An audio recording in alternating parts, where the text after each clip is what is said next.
चैतन्य प्रभु नित्यानंद श्री अद्वैत गदाधर श्रीवासादि गौर भक्तबिंदु। हरे कृष्णा कृष्ण कृष्ण हरे हरे, हरे राम राम राम हरे हरे।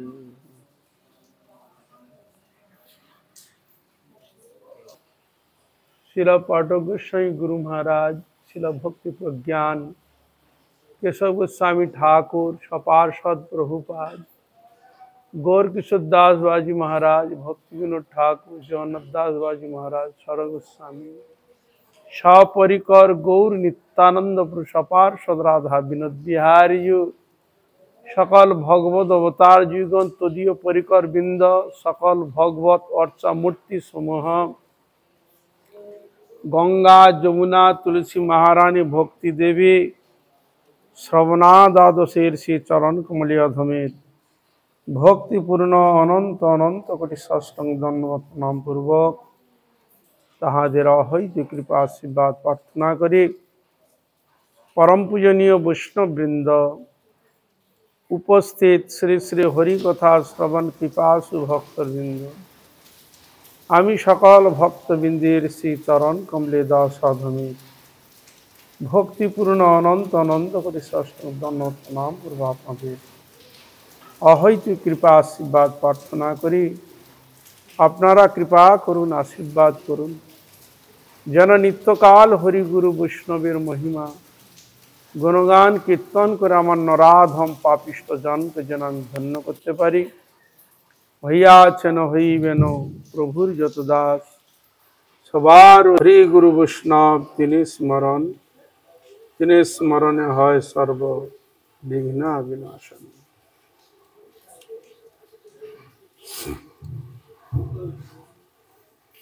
अद्य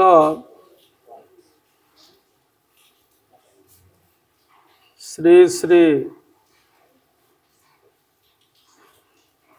श्रवणा महाद्वादशी बा बामन महाद्वादशी नामे प्रसिद्ध लाभ करेছে। আমরা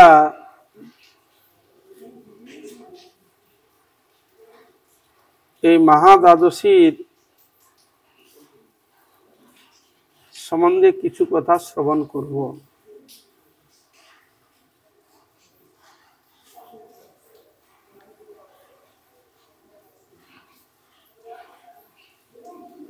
श्रीमान चैतन्य महाप्रभु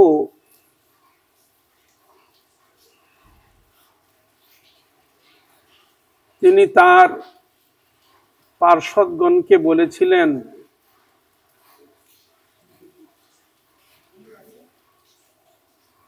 যে ভগবানের পিত্তার্থে একাদশী দ্বাদশী ব্রত আদি যা রয়েছে তোমরা আচার আচরণের দ্বারা জীবকে শিক্ষা প্রদান করবেন। শাস্ত্রের প্রমাণ সমূহ উদ্ঘাটন করে একাদশী ব্রত আদিকে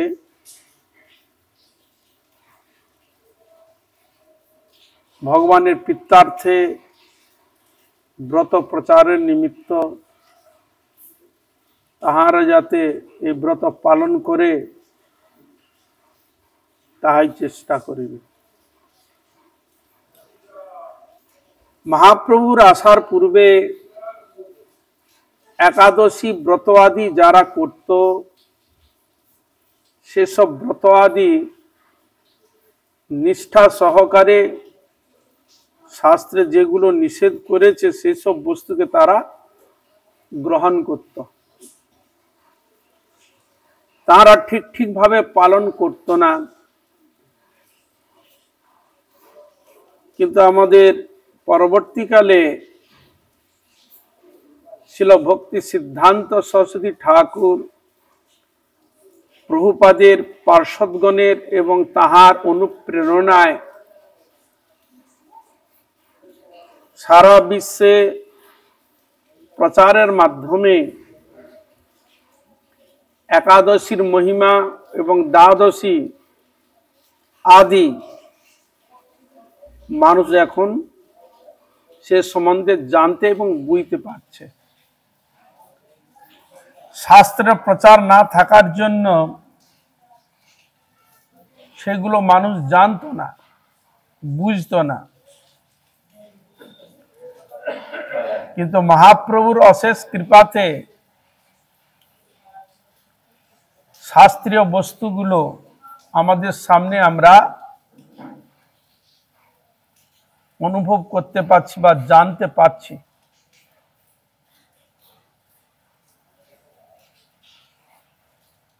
তাই মহাপ্রভু এবং মহাপ্রভুর গণের গুরুবর্গের অবদান অসীম।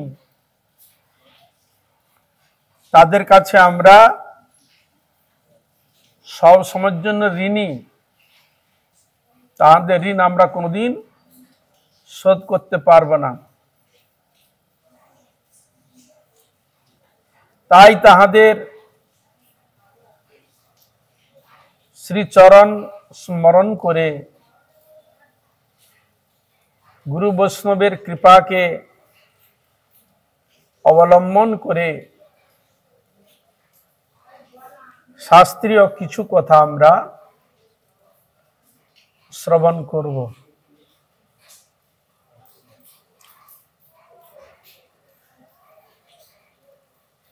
এই একাদশী শ্রবণা মহাদ্বাদশী, বাবন মহাদ্বাদশী, বিষ্ণু শৃঙ্খল যোগ ইত্যাদি নামে পরিচিত রয়েছে।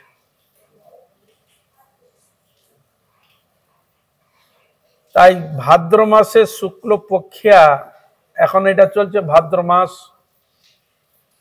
পক্ষ চলছে শুক্লপক্ষ, এবং দ্বাদশী তিথি। শ্রবণা মহাদ্বাদশী এই জন্য বলা হয় যে ভাদ্র মাস হওয়া চাই, শুক্লপক্ষ হওয়া চাই এবং দ্বাদশী তিথি হওয়া চাই, এবং 27টা নক্ষত্রের মধ্যে একটা নক্ষত্র নাম হচ্ছে শ্রবণা। শ্রবণ নক্ষত্র যোগ হলে তাকে শ্রবণ মহাদ্বাদশী বলা হয়। এসব যোগ থাকবে। তাহলে আমরা কি কি জানতে পারলাম? ভাদ্র মাস হওয়া চাই, শুক্লপক্ষ হওয়া চাই, দ্বাদশী তিথি হওয়া চাই এবং শ্রবণা নক্ষত্র সংযুক্ত হওয়া চাই। তবে সেই মহাদ্বাদশীকে বলা হয় শ্রবণা মহাদ্বাদশী।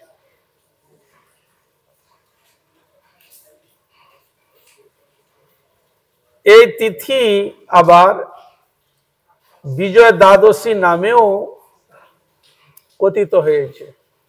বিজয় দ্বাদশী। পুনরায় একই দিনে একাদশী, দ্বাদশী, শ্রবণা নক্ষত্র এই তিনটি যোগ সংঘটিত হইলেই তাহাকে আবার বলা হয় বিষ্ণু শৃঙ্খল যোগ।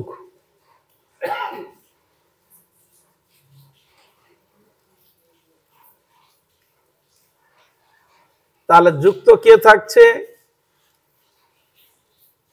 বিষ্ণু শৃঙ্খল যোগ কিবারে হচ্ছে? বলছে একাদশী থাকবে, দ্বাদশী সংযুক্ত থাকবে, শ্রবণা নক্ষত্র সংযোগ যুক্ত হবে। তিনটি একসঙ্গে সংগঠিত হলে তাকে বিষ্ণু শৃঙ্খল যোগ বলা হয়।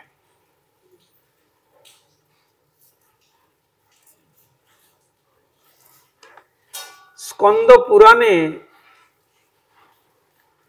এতৎ প্রসঙ্গে উল্লিখিত আছে যে শ্রবণ দ্বাদশীতে বিষ্ণু ভক্তি সহকারে হরি পূজা করিলে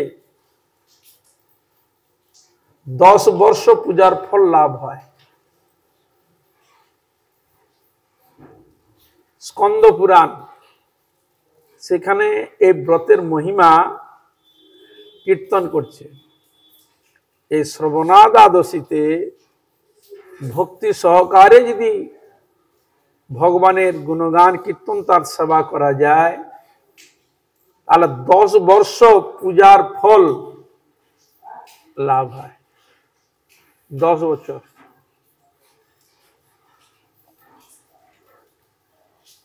এবং দান, হোম, যে কোনো কর্মের অনুষ্ঠানে তাহা লক্ষগুণ ফলপ্রদ হইয়া থাকে।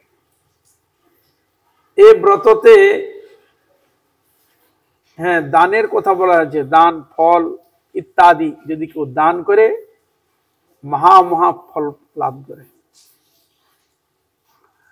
এবং হোম যজ্ঞ এই ব্রততে করলে ভগবানের পিত্তার্থে আরো সন্তুষ্ট হন। অর্থাৎ আপনি যে কোনো কর্ম করবেন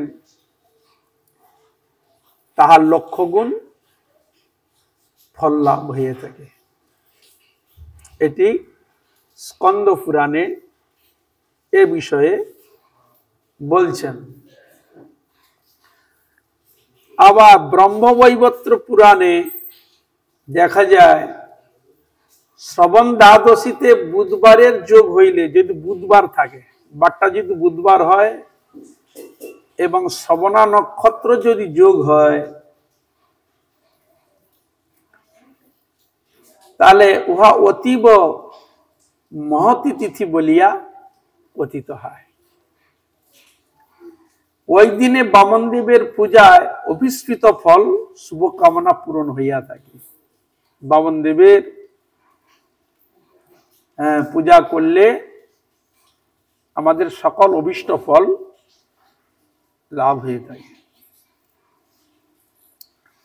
এবং তাহার শুভ কামনা সব পূর্ণ হয়ে থাকে। ওই দিন নদী সঙ্গমে সর্বতীর্থের সমাগম হয়।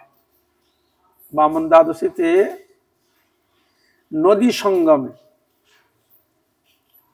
সর্বতীর্থের সমাগম হয়, সর্বতীর্থ উপস্থিত হয়।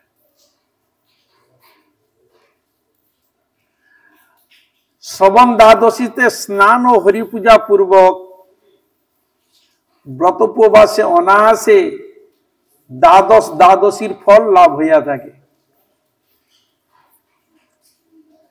শ্রবণ দ্বাদশীতে যদি স্নান, হরিপূজা, ব্রতোপবাস যদি করেন, তাহলে দ্বাদশীর ফল, মানে 12টি দ্বাদশীর ফল লাভ হয়।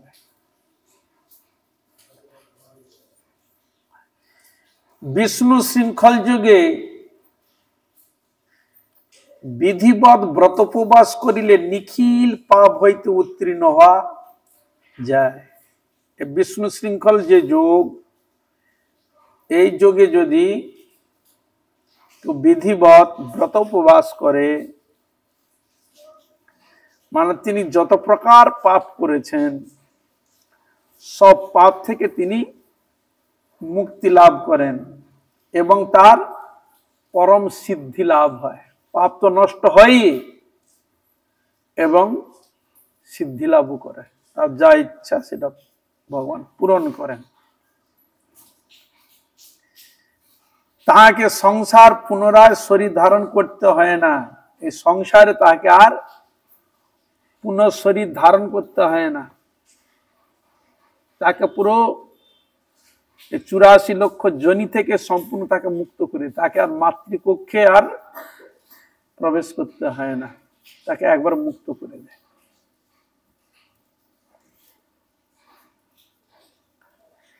এই ব্রতোপবাসে নিশ্চয়ই শ্বেতদ্বীপে গমন হইয়া থাকে। তিনি শ্বেতদ্বীপে গমন করে, ভগবত ধামে গমন করে।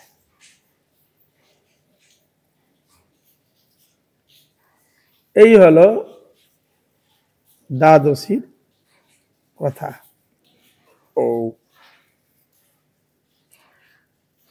শ্রীল বামনদেব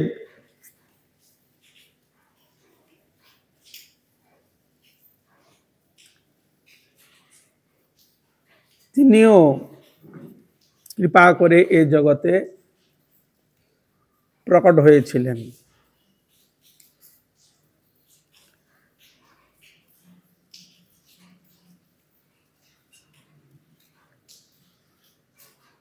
শ্রীল প্রহ্লাদ মহারাজের বংশ পরম্পরায় এসেছেন। দেখা যায় প্রহ্লাদের পুত্র হচ্ছে বিরোচন। প্রহ্লাদ মহারাজের পুত্রের নাম হচ্ছে বিরোচন। প্রহ্লাদ মহারাজ কিন্তু নৃসিংহদেবের পরম ভক্ত ছিলেন, ভাগবত প্রসিদ্ধ পরম ভক্ত। তার পুত্র হচ্ছে বিরোচন। বিরোচনের পুত্র হচ্ছে বলি, বলি মহারাজ। তিনি অত্যন্ত ধার্মিক, তিনি প্রচুর যজ্ঞ করেছেন, প্রচুর যজ্ঞ। তদানীন্তন সময় প্রত্যেকের রাজার একটা তাদের মনোভীষ্ট বস্তুকে প্রাপ্তির নিমিত্ত অনেক যজ্ঞ করতেন। কেউ 1001, মানে এত যজ্ঞ করলে তোমার যা মনসিদ্ধি, যা ইচ্ছা সেটা তুমি শিওর লাভ করবে, এরকম গ্যারান্টি ছিল। তাই প্রাপ্তও হতেন। এরকম রাজাগণ তার এরকম অনেক যজ্ঞ করেছে। যজ্ঞ করাটা এটাও কম কথা নয়, এটাও বিরাট কঠিন, কঠিন সাধন করা।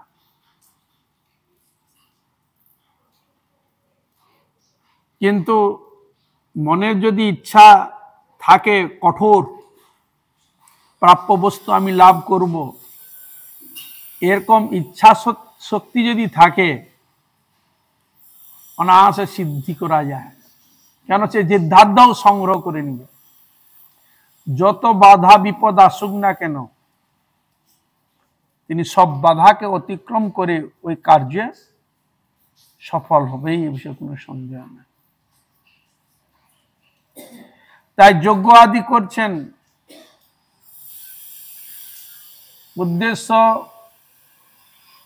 স্বর্গরাজ্য গ্রহণ, আরো শক্তিমান হতে চায়। তাহলে আমরা দেখতে পাচ্ছি যে ধন, অর্থ, সম্পদ বহু থাকলে শক্তি হয় না। দৈব শক্তির অশেষ কৃপা প্রয়োজন আছে। আমাদের অর্থ থাকতে পারে, লোকবল থাকতে পারে, সম্পদ বল থাকতে পারে, সব বল আপনার রয়েছে, কিন্তু দৈব বল নেই, তাহলে কিন্তু আপনি কোনদিন অগ্রসর হতে পারবেন না। এই যে দৈব বলের অশেষ প্রয়োজন। এই পৃথিবীতে যারা আমরা বাস করছি, প্রত্যেকটি মনুষ্য সকলেই দৈব শক্তির উপর নির্ভরশীল। দৈবের প্রতি আমরা চেয়ে থাকি, প্রকৃতির প্রতি চেয়ে থাকি তাদের কৃপা প্রাপ্তির নিমিত্ত। তারা তো আমাকে সিদ্ধি আর সাহায্য এমনি করবে না, তার সাধন, তার ভজন, তার সেবা করলে, সেই সেবা সন্তুষ্ট হলে, প্রসন্ন হলে পর তবে আমরা যা প্রার্থনা করি সেটা লাভ করতে পারি। তো তারা জানতো, সকলে এরকম তপস্যা, কঠোর সাধন, কঠোর তারা অনেক কিছু করেছে। তার ফলে ওইদিকে তাকিয়েছে। হরে কৃষ্ণ। তাহলে সে দেখলো আমার এই সাধন, এই ক্রিয়ার দ্বারা আমি ওই বস্তুকে লাভ করব, একটা লক্ষ্য থাকে। সেরকম প্রত্যেকটা মানুষের একটা লক্ষ্য থাকবে, কিছু করার আগে লক্ষ্য থাকবে, এই কাজটা আমি করব, এই মাধ্যমে আমার কাজ সমাধা হবে। তা এইসব চরিত্রগুলো আলোচনা করলে আমাদের স্ব কার্য সিদ্ধির নিমিত্ত অনুপ্রাণিত হওয়া যায়, প্রাপ্তির নিমিত্ত আমাদের অনুপ্রেরণা যোগায়। এই জন্য এই চরিত্রগুলোকে ধরেছে।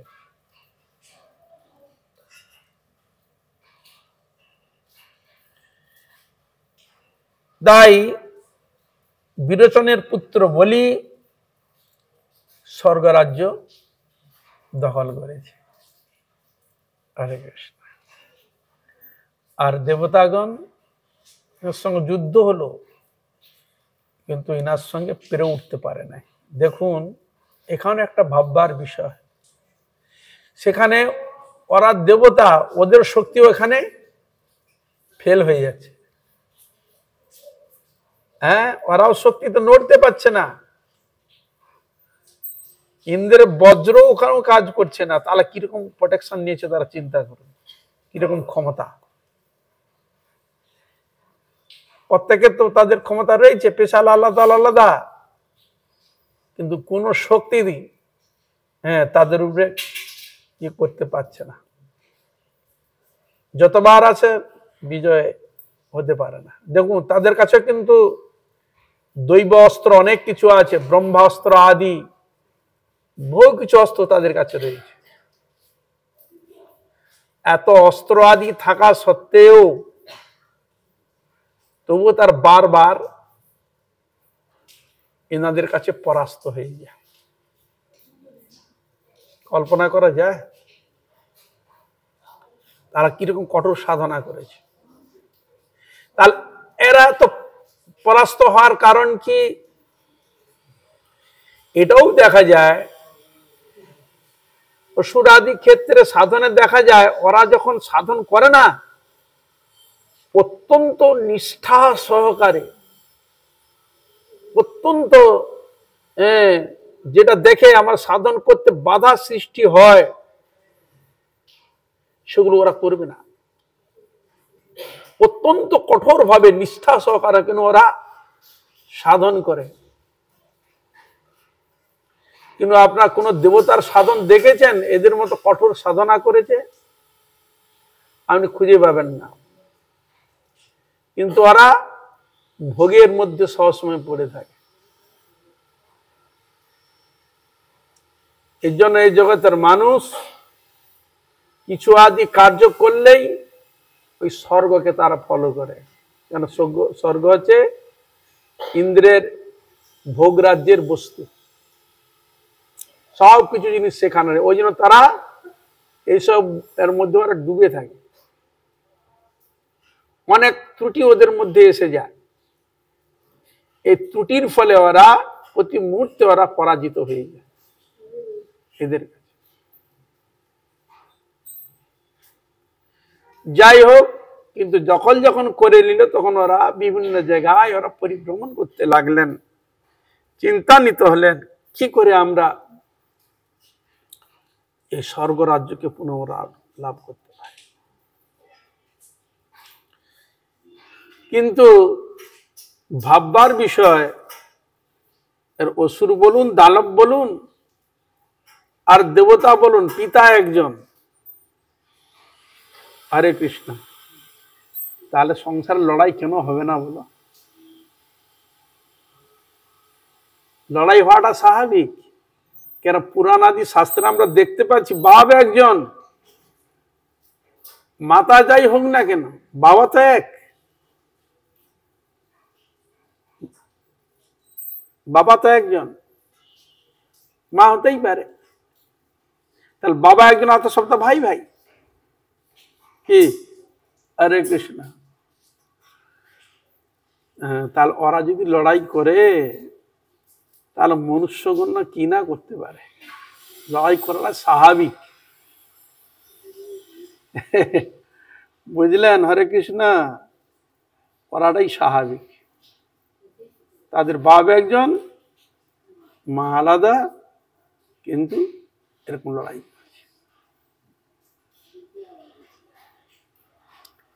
তাই খুব চিন্তান্বিত। তাই সকলেই চিন্তা করছেন কি করা যায়, কি করা যায়। সকলে মিলে মিশে প্রভুর শরণাগত ক্ষীর সমুদ্রে গিয়ে প্রভুর কাছে সকলে হাত জোড়ো করে প্রার্থনা করছে। দেখুন এখানে ব্রহ্মাও চুপ, ও শিব বাবাও চুপ, সকলে চুপ, সকল দেবতাগণ একবার, কোনো সমাধান আনতে পারছে না। দেখুন এখানেও আমরা দেখতে পাই ভগবান গোবিন্দের কিরকম খেল। ব্রহ্মা শিব তারাও তো ছিল, কি তাদের কাছে গিয়ে তো সমাধানটা আনতে পারতেন। প্রভুর শরণাগত নেওয়া কি প্রয়োজন না? প্রত্যেকে দেবতাগণ প্রত্যেকের একটা তারা আদর্শ নিয়ম মানে, যা কিছু করবে, যা কিছু প্রয়োজন ভগবানের শরণাগত হন। তারা ভগবানের স্তব স্তুতি দ্বারা, ভগবানের প্রীতিবিধানের দ্বারা ভগবান প্রকট হলে বা তিনি যা বলেন তাই সেই অনুযায়ী কাজগুলো হয়ে থাকে। তাই তাহারা ভগবানের স্তুতি করতে লাগলেন সকলে মিলে। আর ভগবান অনন্ত শয্যায় শায়িত তিনি প্রকট হয়ে গেলেন। সকল নিবেদন তারা জানালেন যে প্রহ্লাদের পুত্র বিরোচন, বিরোচনের পুত্র বলি মহাপরাক্রমশালী, তিনি যজ্ঞ আদি দান ধ্যান আদি বহু কিছু করে শক্তি এমন সংগ্রহ করেছে আমরা তার কাছে টিকতে পারছি না, পেরে উঠতে পারছি না। আমরা এখন স্বর্গ রাজ্য থেকে বিতাড়িত। প্রভু আপনি কৃপা করুন যেন আমরা সুস্থভাবে শান্তিভাবে যেন স্বর্গরাজ্য পুনরায় ফিরে পাই, নির্বিঘ্নে। আরেকটি এরকম যদি বারবার এ জগতে যদি এরা থাকে, এর যদি সমাধা যদি না করেন বা এদেরকে যদি বল যদি হরণ যদি না করা যায়, তাহলে তো আপনার সৃষ্ট বস্তু সব ধ্বংস হয়ে যাবে।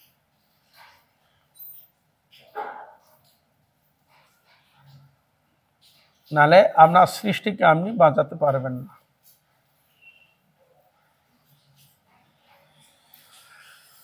তাই ভগবানরা তোমরা চিন্তা করো না, আমি ব্যবস্থা নিচ্ছি, আমি ব্যবস্থা করছি, তোমরা কোনো চিন্তা করো না, তোমরা যা, আমি অতি শীঘ্র, হরে কৃষ্ণ, আমি অতি শীঘ্র যাচ্ছি, হরে কৃষ্ণ। তাই তিনি ধীরে সুস্থে ধীরে ধীরে ধীরে ধীরে তিনি প্রকট হলেন। হরে কৃষ্ণ। বামন দেব প্রকট, বল বামন দেব কি, বামন দেব কি, বামন দেব কি জয়। তাহলে অদিতি না দিতি, অদিতি। অদিতি কঠোর তপস্যার দ্বারা ভগবান তার পুত্র রূপে এলেন। হরে কৃষ্ণ।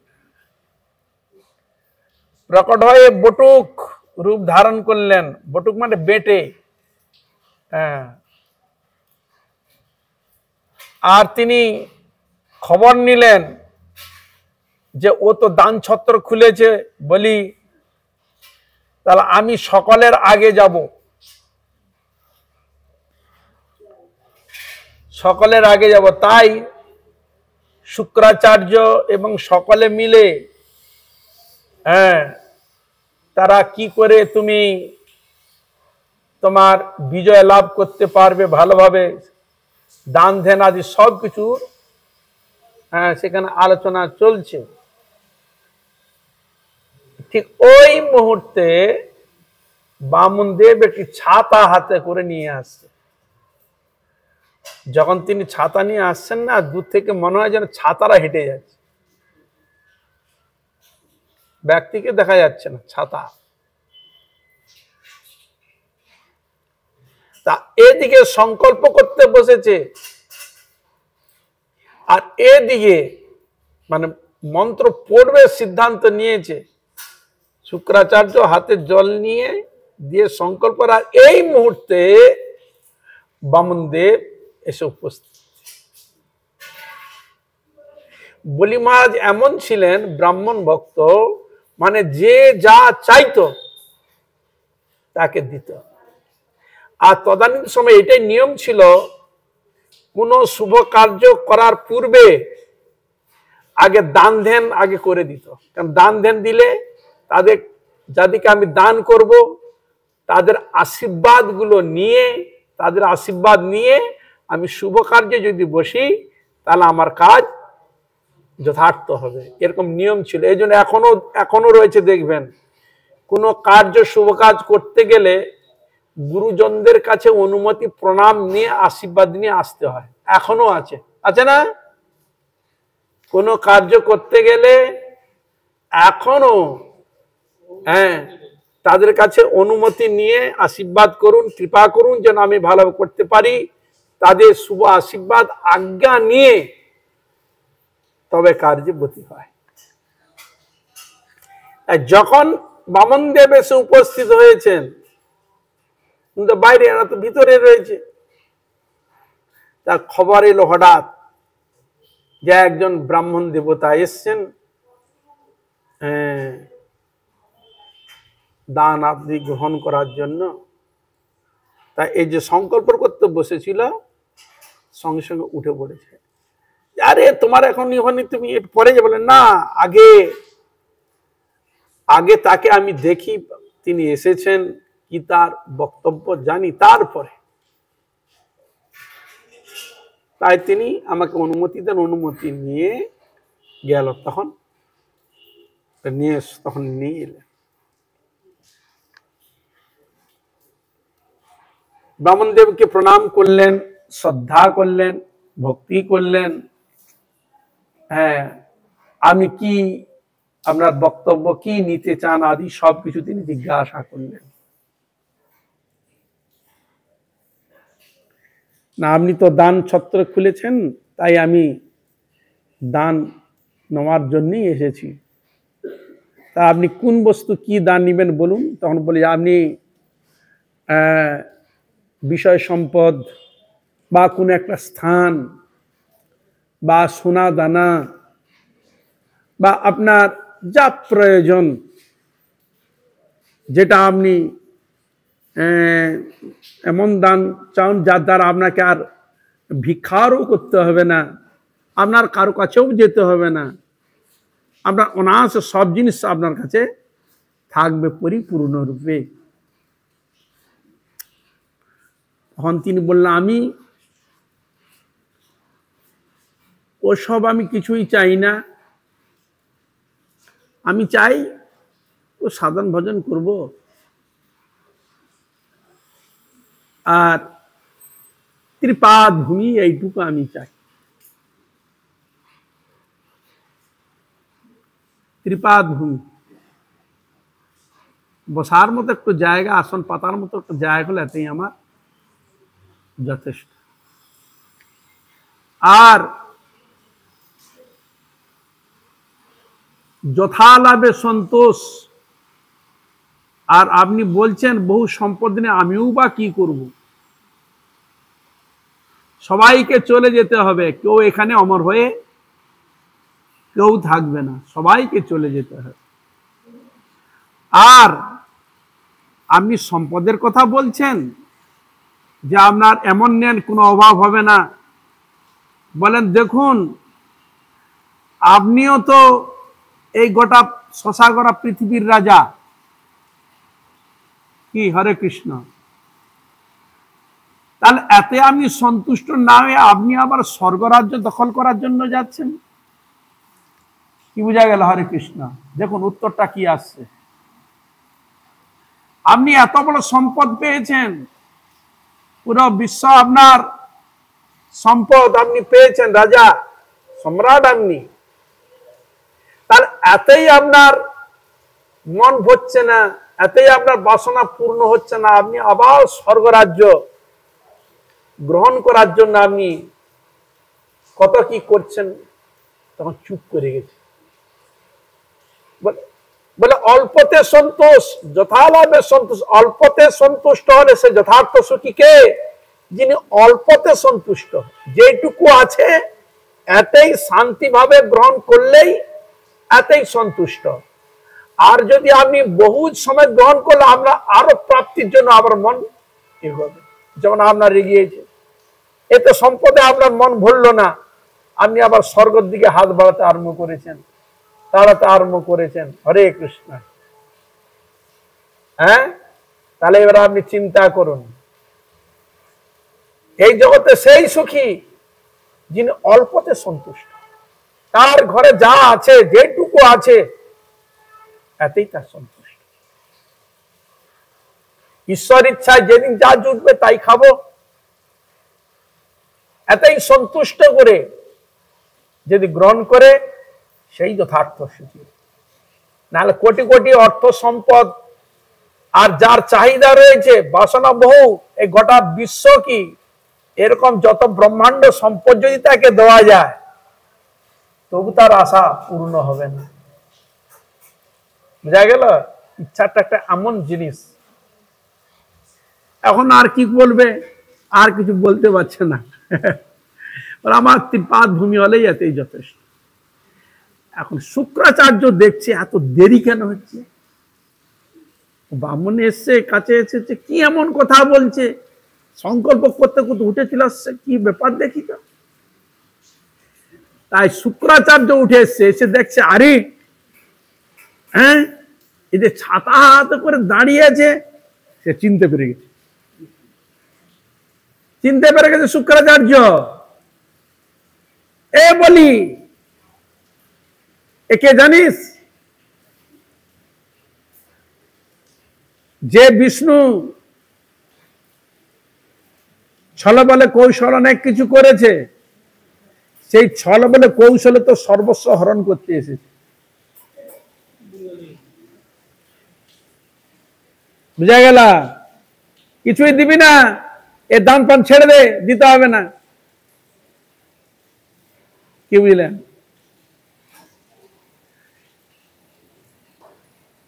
তাহলে এবার আপনি বিচারটা দেখুন। এখানে ইনি বলি মহারাজ তিনি জানতেন না ভগবান, এখন ইনি জেনে গেছে যে ভগবান বিষ্ণু এসছে ছল করে। তার একটা পয়েন্ট সে পেল। দ্বিতীয় পয়েন্টে সে কি পেল না, আমার বংশে প্রহ্লাদ মহারাজ আমাদের যারা রয়েছে, এরা সত্যকে কোনোদিন খেলাপ করে নাই। যা তারা সত্যবাদী, যা বলেছেন তাই তারা পালন করেছে, কোনোদিন এধার ওধার তারা করে নাই। কিন্তু আমি কথা দিয়েছি তাকে আমি দেবো, আমি তাকে আবার কি করে বলতে পারি যে আপনাকে আমি দান দেবো না? হরে কৃষ্ণ, এটা কি বলা সম্ভব? হ্যাঁ, কথা আমি দিয়েছি, আর আপনি বলছেন আবার বিষ্ণু এসেছে, তাহলে ভালো তো। হ্যাঁ, যিনি বিশ্ব ব্রহ্মাণ্ডের মালিক, হ্যাঁ, তাহলে আমি কি এমন ব্যক্তি যে আমার কাছে ভগবানকে আসতে হলো দান নিতে? কি বলো বলুন, মহিমা কার বাড়লো? হরে কৃষ্ণ। লোক তো দান করছে, হঠাৎ এসে যায় ভগবান, তার মহিমা বাড়লো না কমলো? যার অভাব নেই, কোনো কিছু তার প্রয়োজন নেই, আর সেই ভগবান এসেছে দান নিতে, আরো তারপরে বিশ্বাস আরো দিকে গেল। বলে গুরুদেব আমি যখন দান দেবো যখন বলেছি, হ্যাঁ যদি এটা আমি যদি না করি তাহলে আমাদের বংশের কলঙ্ক, আমার মহিমা জগতে থাকবে না, আমার বংশের মহিমা লোড হয়ে। দেখুন এইদিকে একটা দেখুন, এই জন্য প্রত্যেকে তার বংশের পরম্পরার জিনিস রাখার চেষ্টা করে, যেন কালিমা যেন না পড়ে। সেরকম আমাদের গুরু বর্গেরও এরকম, ঠিক এরকম আমি যে গুরু শিষ্য হই না কেন, আমার সেই গুরুর যেন তার অনুসরণে এবং তাদের আদেশ নির্দেশ যাতে যথার্থরূপে পালন করতে পারি, যাতে গ্রহণ করতে পারি, যেন আমার দ্বারা যেন আমার কোনো এর দ্বারা যেন আমার গুরু বর্গের তাদের এর মধ্যে যেন কোনো জাগতিক কোনো কালিমা ছিটে যেন না প্রকাশ হয়। আর সন্তানের ক্ষেত্রেও তাই হবে, যেন বাবার যেন তার যেন ব্যক্তিত্বর মধ্যে যেন তার বংশের যেন কালিমা যেন লেপে না যায়। প্রত্যেকে এই জিনিসটাকে রাখার চেষ্টা করে, বলুন তো।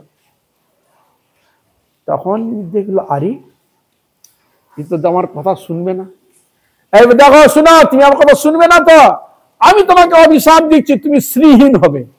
হরে কৃষ্ণ, অভিশাপ ঠুকে দিল, তুমি শ্রীহীন হবে, তো সব ললিত শ্রীহীন হবেই। হরে কৃষ্ণ।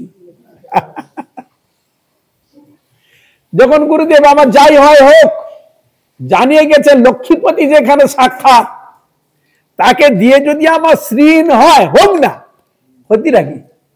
দেখুন কত জিনিস পয়েন্ট গুলো সে পেয়ে যাচ্ছে। লক্ষ্মীপতি ভগবান এসেছেন, তাকেও যদি আমার দিয়ে যদি শ্রীহীন হয় হোক না, তাতে কি ক্ষতি আছে। এখন দেখলো তো শিষ্য মশাই কোনো কথা শুনছে না, হ্যাঁ এখানেই শুক্রাচার্যকে উনি তার কথাকে তিনি গ্রহণ করলেন না। হরে কৃষ্ণ। শুক্রাচার্য ও বেটা তো সংকল্প আদি করবে, ওকে আমি দেবো না, সে সুযোগ আমি ওকে দেবো না। ও কি করল, ঢুকে বসে আছে, মাছি হয়ে ঢুকে বসে আছে ভিতরে, জল আর পড়ছে না। তখন কি করলেন, মানে তোমার এখানে ভিতরে এটা কিছু ঢুকিয়ে আছে বলে মনে হয়, একটা কুশ দিয়ে যেই খুঁজে গেছে ব্যাস একটা চোখ ফুটো হয়ে গেছে। সেদিন থেকে তার নাম হলো কানা শুক্র, আগে কানা ছিল না। এই বামন দেবের এই যে মানে ভগবানের সেবায় যদি বাধা সৃষ্টি করে তাকে কানাই হতে হয়,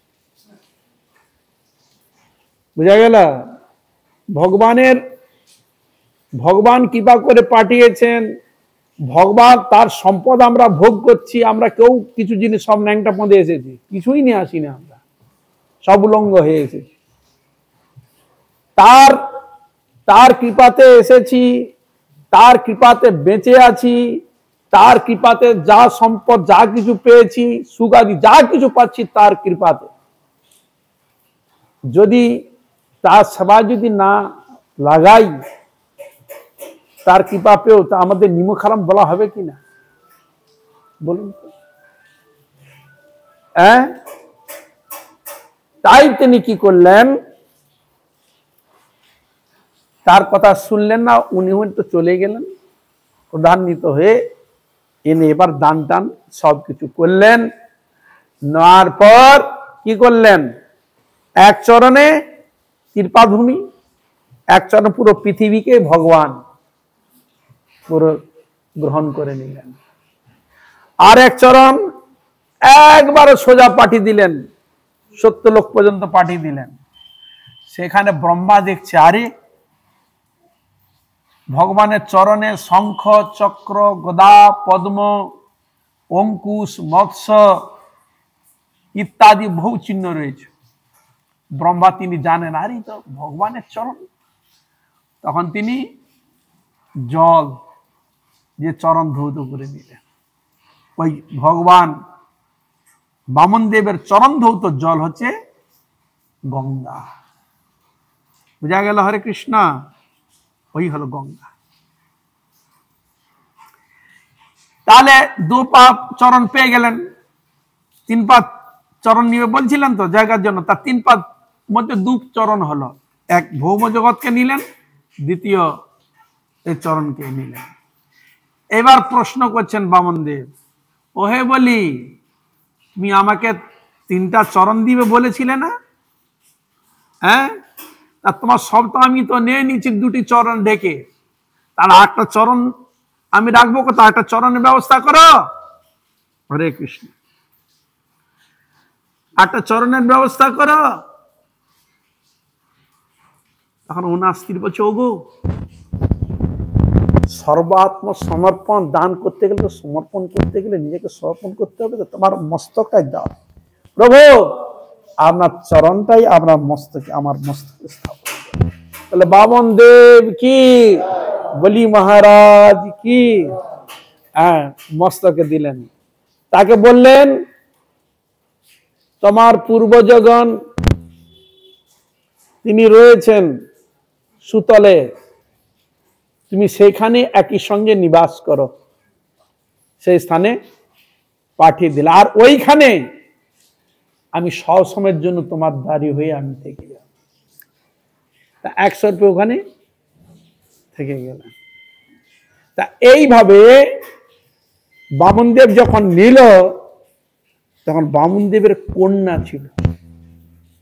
কন্যা বামনদেবকে প্রথমে দেখে মাতৃত্ব ভাবনা তো হৃদয় জেগে গিয়েছে, এরকম সন্তান যদি আমার হতো, তাহলে সন্তানকে আমি অত্যন্ত আদরে সেই লালন পালন করতাম। যখন দেখলো ওই বটুক বাবার সর্বস্ব হরণ করে নিয়েছে, তখন বলে, আরে এরকম যদি হতো আমি একে বিষ খাবিয়ে মারব। হরে কৃষ্ণ, বিষ খাবিয়ে মারতাম। ভগবান বলে, ঠিক আছে, তুমি যখন আমাকে মাতৃরূপে চেয়েছ, এটাই তোমার আশা আমি পূর্ণ করব। তাই দাপর যুগে হরে কৃষ্ণ পুতনা হয়ে এসেছিলেন, বুঝা গেল, ওই হলো পুতনা। হরে কৃষ্ণ। তা এইভাবে বলি মহারাজ তিনি দান দিয়ে ভগবানের কৃপা পেয়েছিলেন। আর সেই ভগবান বলেছিলেন, তোমার তো একান্ত ইচ্ছা স্বর্গ রাজ্য, মানে রাজ্য করতে, তাহলে ইন্দ্র হতে হবে, ওখানে ইন্দ্র তো বসে, ইন্দ্র রাজত্ব করে। ঠিক আছে, আমি তোমাকে বলে আসছি, আমি তোমাকে রাজা ওই স্বর্গের ইন্দ্র পদে আমি তোমাকে বসাবো। তাই ভাগবত বলছেন, বলির ইন্দ্র ভবিষ্যতি। এখন যে ইন্দ্র আছে, এরপরে যে ইন্দ্র হবে, তিনি বলি মহারাজ ওই পদে বসবে। দেখুন, তাহলে ও যেটা চেয়েছিল ওর সবটাই প্রাপ্তি হয়েছে। দেখুন, এইটাই হচ্ছে বৈশিষ্ট্য, মানে ভগবানকে দান দেন এবং তার সেবা পূজা করলে ভগবান তার সব কিছু ব্যবস্থা করে দেয়। বুঝা গেল? তাহলে উনি ভগবানকে সর্বস্ব দিলেন, তাহলে ভগবানকে দেওয়া মানে নিজেও ভগবানের হয়ে গেল, আর সম্পদও তার ভগবানের হয়ে গেল। আর যে সম্পদ যে তাকে যে স্থানে দিলেন, স্বর্গ হইতে কম বস্তু নয়। হরে কৃষ্ণ। স্বর্গের থেকে, স্বর্গের যে বস্তু আছে তার থেকে অতি উন্নত বস্তু যেখানে বলি মহারাজকে স্থান দেওয়া হয়েছে।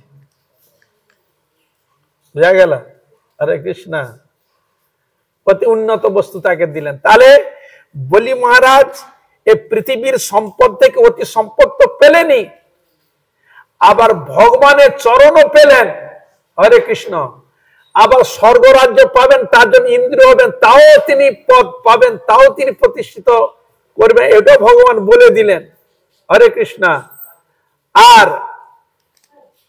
তিনি ভগবানের চরণ মস্তকে ধারণ করলে, এরকম এত সুযোগ সকলে পায়নি। নিদায় গৌর প্রেমানন্দ। হ্যাঁ, এই সুযোগটা ভগবান তাকে করে দিলেন। দেখুন, ভগবানকে চিনিও দিলেন। তিনি একটা দিকে গুরু কাজ করলেন, খুব বড় কাজ, কিন্তু তাকে ত্যাগ করতে এই জন্য হলো ভগবত সেবায় তাকে নিষেধ। উনি যে দান যদি না করতেন, এই দান যদি না, সত্য কথা যদি সেটাকে পালন যদি না করে, তাকে নরক বাস, তাহলে কলঙ্ক উঠে যেত। এই হলো যথার্থ যিনি সদ্গুরু হন, আশ্রিত জনকে তিনি সবসময় চেষ্টা করেন যেন সে ভালোভাবে সাধন ভজন করে যেন ঠিক ঠিক জায়গায় পৌঁছে, তার যেন যথার্থ মান মর্যাদা সবকিছু তার বজায় থাকে। তাই বামন দেবের চরণে, বলি মহারাজের চরণে, মহাদ্বাদশীর চরণে এবং উপস্থিত সকল ভক্তবৃন্দের চরণে কোটি কোটি নমস্কার। আপনারা কৃপা করুন, আশীর্বাদ করুন, যেন হরিগুরু বৈষ্ণবের গুণগান মহিমা কীর্তন করে যেন আমার নরাধম এই পাপিষ্ঠ জনকে যেমনি ধন্য করতে পারি। হইয়াছেন হইবেন প্রভুর যত দাস, সবার চরণ বন্ধু দন্তে করি হাস। হরে কৃষ্ণ কৃষ্ণ কৃষ্ণ হরে হরে, হরে রাম রাম রাম হরে হরে। जय निताई गौर प्रेमानंदे, हरि हरि बोल। हरे कृष्णा कृष्णा कृष्णा हरे हरे, हरे राम